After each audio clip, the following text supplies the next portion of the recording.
존경하는 1,400만 경기도민 여러분, 남경순 의장님을 비롯한 선배 동료 의원 여러분, 김동연 도지사님과 임태희 교육감님을 비롯한 관계 공무원과 언론인 여러분, 안녕하십니까? 기획재정위원회 소속 안양 출신 더불어민주당 이채명 의원입니다.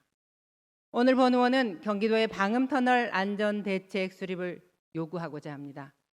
지난 11일 영동 고속도로 수원 광교 구간 방음터널 상판에 여중생이 올라간 사실이 언론에 보도됐습니다. 지난 12월 29일 사망자 5명 포함해서 사상자 46명이 발생한 제2경인 고속도로 북의왕 IC 인근 방음터널 화재 사고가 6개월도 되지 않은 상황에서 충격이 클 수밖에 없습니다. 여중생은 방음터널 옆에 설치된 시설 점검용 사다리를 타고 올라갔습니다. 이 사다리에는 잠금장치조차 설치되어 있지 않아 누구나 손쉽게 올라갈 수 있었습니다. 경찰은 여중생을 훈방 조치한 후에 터널 관리자인 한국도로공사에 사다리 통행을 막을 잠금장치 설치를 요청한 상태입니다. 방음터널 화재 발생한 제2경인 고속도로와 여중생이 터널 위로 올라간 영동고속도로는 도로법에 따라 한국도로공사 관리입니다. 그러나 경기도가 손 놓고 있어야 할 사안이 아닙니다. 도와 시군은 도로법 제23조에 따라 국가지원지방도, 일반 국도, 지방도의 도로관리청이 됩니다. 도와 시군 관리 방음터널에서 언제든지 벌어질 수 있습니다. 1월 기준에서 도내 방음터널 총 77개소 관리체는 시 55개소, 한국도로공사 8개소, 민자고속도로 사업자 14개소입니다.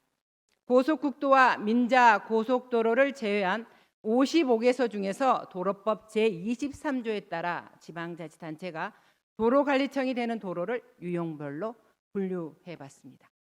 국도 29개소, 국도 우회도로 2개소, 지방도 등 46개소입니다.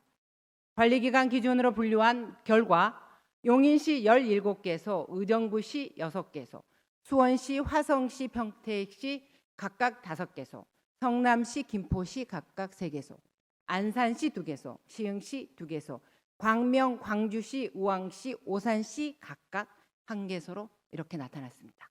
도는 지금부터 매년 도내 방음터널 77개소 시설물 전수조사, 도관리주체 합동점검 등을 실시합니다.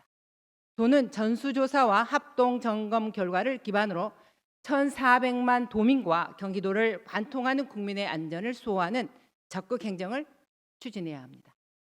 본 의원은 방음터널 안전대책 실시 및 시행을 위해 도로법을 비롯한 관계 법령과 도로터널 방제, 환기시설 설치 및 관리 지침 등 국토교통부, 환경부 행정규칙을 검토해 보았습니다. 방음터널 설치 기준은 있으나 관리 지침 관련 내용은 없었습니다. 2009년 제정된 도로터널 방제 환기시설 설치 및 관리 지침에서 방음터널이 삽입된 건 불과 2016년입니다. 지방자치단체는 재난 및 안전관리기본법 제4조에 따라 재난과 각종 사고로부터 국민의 생명, 신체 및 재산을 보호할 책무를 가지고 있습니다. 관계 법령이 없다고 안전사각지대 방음터널을 방치해서는 안 됩니다.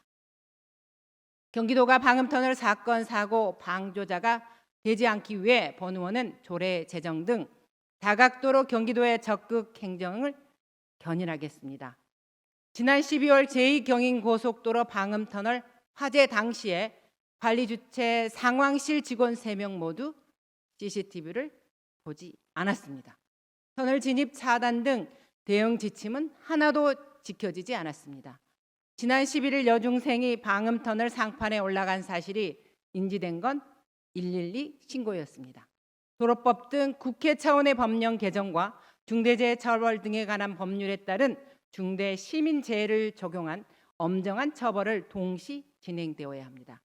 현재 국회에서는 국토교통위원회가 도로법 일부 개정안을 제안하여 법제사법위원회 계류 중입니다. 국토교통위원회 개정안의 방음터널 관련 방화에 대한 보완이 있으나 시설물에 대한 조문은 여전히 없었습니다.